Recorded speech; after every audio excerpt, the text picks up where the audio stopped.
Welcome to ANS Solver question 2 of this paper.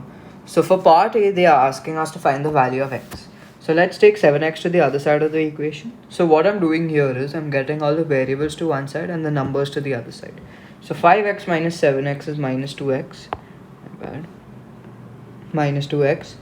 And if you take negative 17 to the other side, it will become positive 17. So 3 plus 17 is equal to 20. And therefore x would be equal to minus 10. Because 20 divided by minus 2 is equal to minus 10. Now let's move on to part B of this question. So for part B, they are asking us to find the integer values of n that satisfy this inequality. Okay, so the variable is for n in this case, therefore we have to divide both the range, both the end of the ranges by 4. So x divided by 4 would be 2, and negative 7 divided by 4 will be negative 1.75. So instead of negative 7 and 8, we take the range as negative 1.75 to 2. So therefore the integers that satisfy the inequality would be negative 1, comma 0, comma 1, comma 2, because it is lesser than equal to 2, so it can be 2 as well. So therefore these four integers would be your final answer for part B of this question. Now let's move to part C1 of this question, where they are asking you to simplify the following. Now over here we can use the indice rule that states a raised to x multiplied by a raised to y will be equal to a raised to x plus y. So therefore we have a raised to 3 multiplied by a raised to 6. So therefore we will do a raised to 3 plus 6, which is equal to a raised to 9. Therefore a raised to 9 will be your final answer for part C1 of this question. Now let's move to C2. So for this we can use another indice rule, which states that a raised to n the whole raised to m is equal to a raised to n multiplied by m. So in this case we have 5x y square, the whole cube.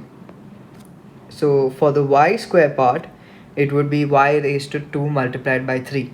But since the other terms are also going to get cubed, so let's solve it part by part. So 5 cube is equal to 125. X raised to 3 is going to be x cube, and as we said, for y square we will use the rule that I wrote above. So 2 multiplied by 3 is equal to 6, so it will be y raised to 6, and therefore your final answer for part C2 will be 125 x raised to 3 y raised to 6. Now let's move to part C3, where they are asking you to simplify this again. So again you have to solve this part by part. So 27 raised to negative 1 by 3 is equal to 1 by 3. My bad. Yeah, 1 by 3 x raised to, now again we use the same rule over here. My bad. The same rule we use over here as well.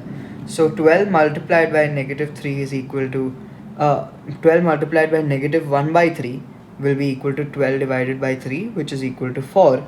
But since it is negative, it will be negative 4. And the whole thing divided by, again, 64y cube. So again 64 raised to negative 1 by 3. So that is 1 by 4. So basically 1 raised to 1 by 3 means cube root of that number, and y raised to 1 by 3 will be equal to minus 1.